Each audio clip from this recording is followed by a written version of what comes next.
আজকে আমি অনেকটা ভয়ে ভয়ে এই গোলাপ জামুনের রেসিপিটা বানিয়েছি, কারণ এই ফার্স্ট টাইম বানালাম।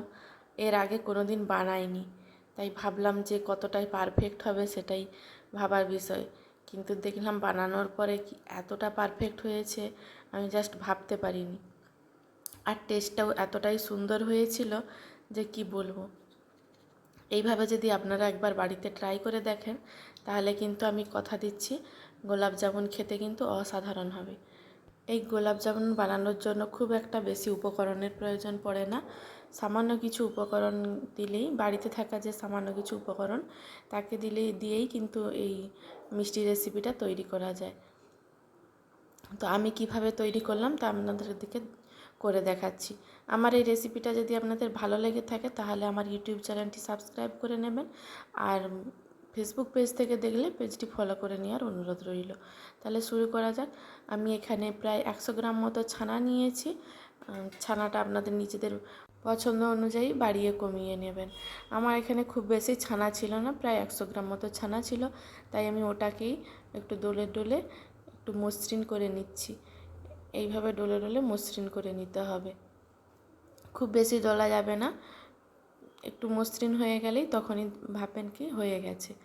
এরপর আমি বাইন্ডিংয়ের জন্য দিয়ে দিচ্ছি।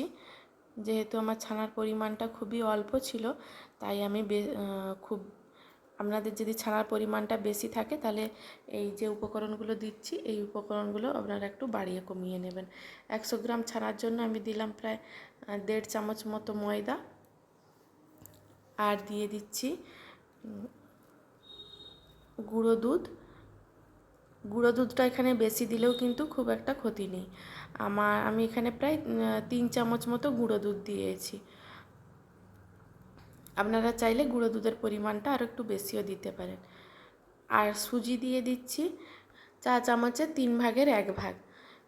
এই পরিমাপটা কিন্তু আপনাদেরকে মনে রাখতে হবে।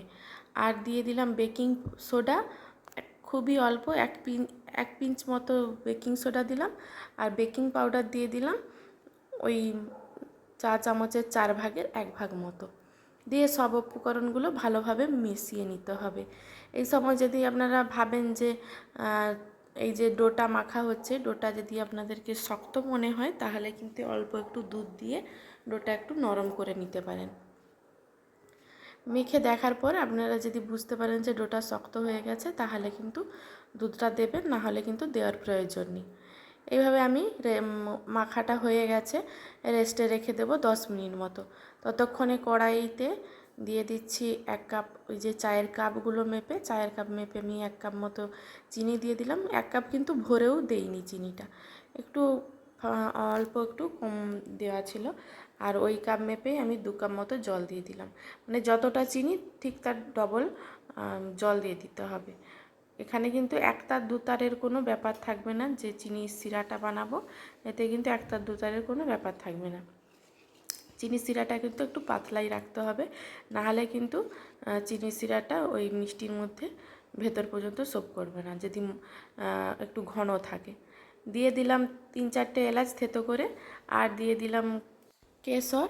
আপনারা কেশরটা অপশনাল, চাইলে দিতেও পারেন নাও দিতে পারেন।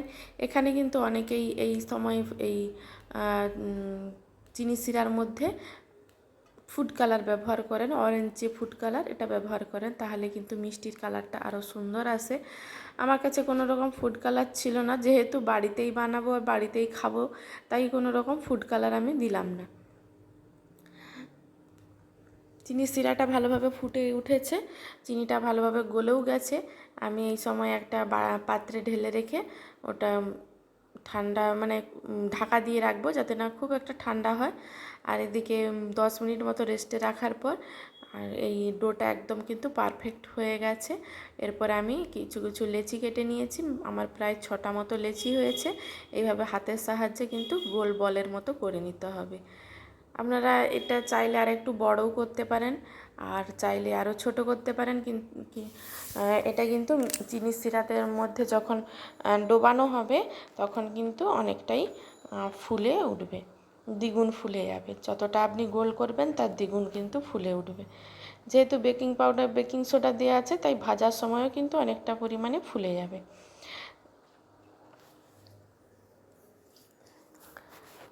কড়াইতে তেল গরম করতে বসিয়ে দিয়েছি। তেলটা কিন্তু খুব বেশি গরম করলে চলবে না, মিডিয়াম তেলটা একটু গরম হলেই তখন সেই ওই অবস্থাতে তেলের মধ্যে দিয়ে দিতে হবে।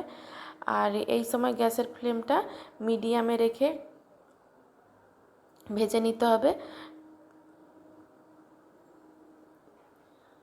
একটু যখন কালার চলে আসবে তখন লোতে করে দিতে হবে, প্রথম অবস্থাতে একটু মিডিয়ামে রেখে দিতে হবে।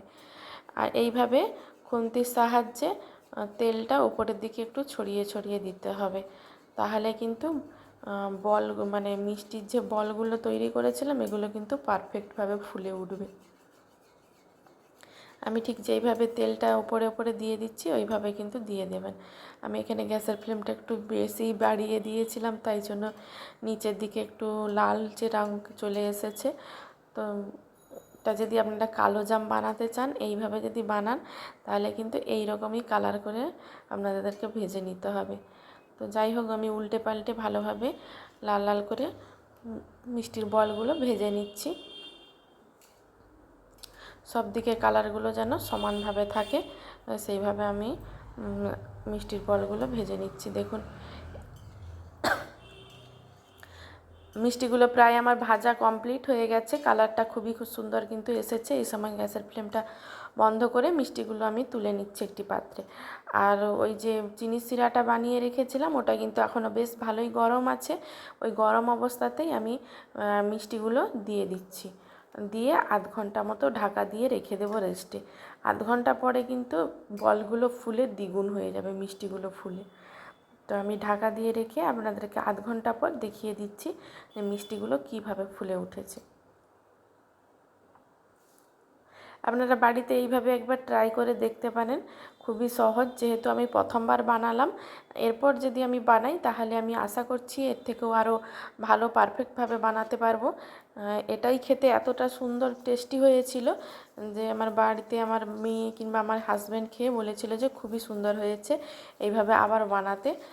দেখুন মিষ্টিগুলো কিন্তু অনেকটাই চিনি শিরাটা সোপ করে নিয়েছে, একদম ভেতর পর্যন্ত কিন্তু জুসি হয়েছে আর একদম ফুলে দ্বিগুণ হয়ে উঠেছে। মিষ্টিগুলো যেহেতু পারফেক্ট হয়েছে তাই কিন্তু চিনি শিরাটা সোপ করে নিয়েছে। আর যদি ভেতরে থেকে ভালোভাবে না ভাজা হতো তাহলে কিন্তু এটা ভেতর থেকে কাঁচা থেকে যেত আর কিন্তু খুব একটা খেতে ভালো লাগতো না। দেখতে যতটা সুন্দর হয়েছিল খেতেও কিন্তু ততটাই সুন্দর হয়েছিল। আমি একটু সাইজে বড় বড়ই একটু বানিয়েছিলাম, আপনারা চাইলে কিন্তু একটু ছোটও করে নিতে পারেন। ঠিক দোকানে যেরকম